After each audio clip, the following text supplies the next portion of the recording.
আসসালামু আলাইকুম, হাসিনা লাইফস্টাইল ব্লগে আপনাদেরকে স্বাগতম। ইউটিউবে এটা আমার থার্ড ভিডিও। চ্যানেলটা নিঘাতি শখের বশেই খুললাম। জানি না কবে চ্যানেলটা গ্রো হবে, কবে আমি বড় হতে পারবো, সেটা আমি কিছুই বলতে পারবো না। তো অনেককে দেখেছি ভিডিও বানিয়ে সফল হতে, তাই জন্য আমারও বানানো। আপনারাও শুনতে পাচ্ছেন ভয়েস দিতে একটু প্রবলেম হচ্ছে, কারণ আমি একদম নতুন। কোনো এক্সপিরিয়েন্স নেই, কোনো গাইডলাইন্স নেই, কোনো দিকে আমি এডিটিং শিখিনি, জাস্ট নিজে যেটুকু ফোন দেখে শিখেছি সেটুকুই। বাইরে অনেক মেঘ করেছে, মনে হচ্ছে আজকে যেন বৃষ্টি হবে। বৃষ্টি হওয়ার আগে আমি খিচুড়ির কেটলিটা দিয়ে আসি, কারণ খিচুড়ি আনতে হবে, মেয়ে খাবে। শুরু হওয়ার আগে খিচুড়িটাও নিয়ে চলে এসেছি, মেয়েকে খাইয়ে দিয়ে ঘুম পাড়িয়েও দিয়েছি।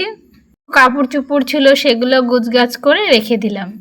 হাউস ওয়াইফদেরকে ঘুম থেকে উঠে আগে ঝ্যাঁটা আর বারুনটাকে হাতে ধরতে হয়, আর হাঁড়ি কেন ধরতে হয়, সকালবেলায় উঠে রান্না করতে হয়, তার জন্য। সকালবেলায় উঠে ঘরদোরটা একবার ঝাড় দিয়েছি, আবার দুপুরবেলাতেও ঝাড় দিয়েছি।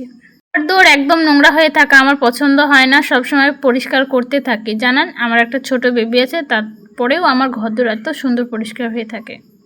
ঝাড় দিয়ে নিয়ে একটু জল নিয়ে এসে ঘরটাও পরিষ্কার করে নিচ্ছি। জানি এবার সকলে আমাকে কিছু মন্তব্য করবে যে তোমার ঘরে মার্বেল কেন বসানো নেই। আসলে এখন বসানো হয়নি, পরে বসিয়ে নিব, এখন একটু প্রবলেম আছে তাই। ঘরটাও মোছা কমপ্লিট হয়ে গিয়েছে, তারপরে আমি চলে আসলাম নিচে, মানে আগ্নেয়। অনেকে তো এই আগ্নেটাকে উঠানো বলে, আমাদের এমনি উঠান খুব কমই বলে, আগিনায় বেরোলে বেশি। আমি আগিনাটাও ঝাড় দিয়ে নিয়েছি। আগিনাটা সেরকম নোংরা হয়েছিল না, জাস্ট পানি পড়ার কারণে একটু শ্যাওলা টাইপের পড়ে গিয়েছে।